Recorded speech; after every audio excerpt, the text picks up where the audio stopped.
quickly, how do you survive on the vegan diet? What do you like about that?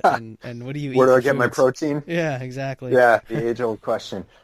Shockingly, I just don't really care, and it's worked out really well. And Really? that's kind of that's a lot of my mentality is because like I said you don't sweat the past, you don't sweat the future, because I just kind of let go of all that. All this like I made excuses for a while. I was reading these vegan ultra athlete books, and I was really inspired. But I was like, oh, but what about this situation? What about that? I travel a lot for work. It's like, what about that business trip, or we're going to Morton's, and like, what am I supposed to eat? I just like, can I have the broccoli? Like, what do you do when there's all these like, business relationships there and they're all laughing at you? Hmm. And I also don't drink, so how much fun am I? Oh, damn, that sucks, It's man. a conversation piece. It's Like tough, people, but yeah. so next half hour is just talking about what I don't eat, and then I don't drink. That's fine. But yeah, like I just let go of it, and so I had this moment where and this is actually where the book got its name. I was reading the autobiography of this amazing guy named Rich Roll, who I talk about in the book a bunch. He's a vegan ultra athlete who used to be an obese alcoholic. He was voted the fittest man in the world in I think like 2011. He does this thing called Ultraman. He hasn't done it in a while, but Ultraman is a double Ironman. He was one of the first two guys to do Epic 5, is 5 back-to-back Ironmen over the course of 7 days in 5 Hawaiian islands. So, and he's vegan. So I'm like, I'm reading his book and he's talking about it and he just kind of calls it out. He's like, what's your excuse? And it was like 8:30 at night and I was like, you know what? He's right. Like, I can do this tomorrow. I'll just do a day. That's literally where the book got its name because I was like, enough excuses. All those situations, they're not happening tomorrow. So I can at least just do it tomorrow. So I woke up, went to work. I normally have a salad at lunch, so I just didn't get chicken on it. Like, it was really easy. And I was just like, oh, that was simple. Like, once I stopped worrying about, like, what about my son's birthday and he wants me to have cake? It's like, it's not his birthday tomorrow, so who cares? And little by little, it was like, I got there another day, and I'm like, that was really easy. I'll do another day. And now January was 3 years. Wow. Yeah, yeah, so it's 2018. So it was January of 2015 is when I started. And I'll say I haven't been 100% vegan 100% of the time. I've been 100% vegan probably like 98% of the time. Because sometimes things happen and I make a specific decision for a specific reason and then I don't throw it away. So like on my son's birthday, he wanted me to have cake with him. So I had cake with him. And then I wasn't like, well, that's it. I had cake, so it's all over now, and I'm going to go find a cow and eat its leg. Yeah. Just like, you know what? I can go back to it. So I don't beat myself up. I don't, I see that with weight loss where people like doing really well, they'll go out for drinks with, coworkers and they'll have like 3 nachos and a beer and run home crying and eat a cheesecake and 3 pizzas. It's like, Yeah. oh, I ruined everything. I'm like, dude, you lost 20 pounds. You just put maybe a half a pound back on. Maybe. Hmm. Like, wake up tomorrow morning, you probably won't even notice it. So why are you, like, you ruined it when you had the pizzas and the cheesecake and all that. You can still choose to be better the next moment. So I just don't really sweat it. I eat a lot of whole food, like I don't eat a lot of processed stuff. I do travel a ton. Like right now I'm in New York City while we're talking. There's a Whole Foods across the street from my hotel, which I didn't even realize. So I just popped out there for dinner. There's a ton of little restaurants in New York, and like half of them have vegan stuff anyway, and the other half are just like, hey, I'm vegan. Can the chef do anything? And I'm like, yeah, no problem. If you make a thing out of it, it's a thing. Hmm. If you just kind of let it go and you don't care, somehow it all works out. And I have yet to starve to death.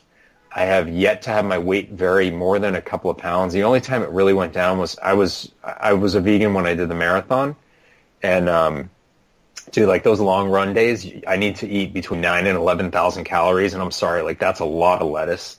I just couldn't do it. Yeah. I don't just eat lettuce, but like, so I got down to like 169 during the marathon training, and I'm usually 178 to 182. So call it 180. I think I'm like 177 right now. So, the cool thing about being vegan, and I'll say this, is I don't really have to worry about what I eat anymore at all, because I don't eat a lot of like fake non-vegan, like fake ice cream and fake this and fake that. Like I generally eat good stuff. So I can eat as much as I want. I don't really have to sweat it. And the coolest part is I don't exercise for weight control ever. Where I used to, like exercise was a punishment and a control thing for me. Now I exercise because shockingly I actually enjoy it.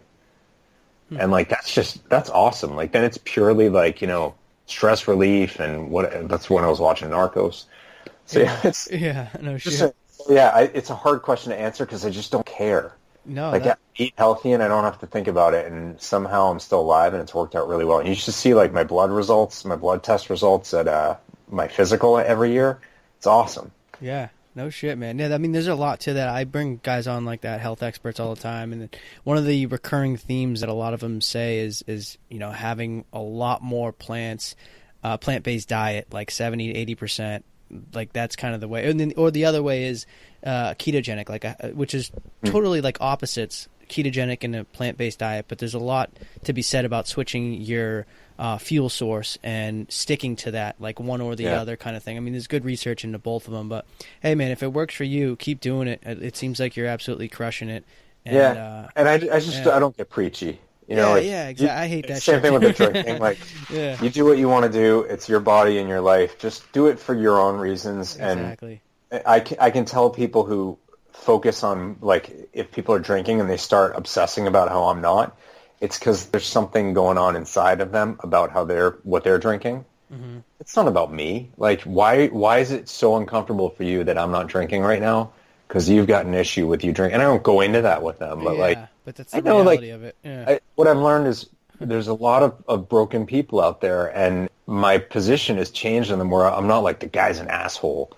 Like, someone ripped me apart on Amazon in my book. Like, I've got 19 amazing reviews, and then this one guy comes in and ripped me apart. And everyone who I know who read it starts coming out of the woodwork. They're like, oh my God, are you okay? I'm like, yeah, I'm fine. I'm worried about the guy.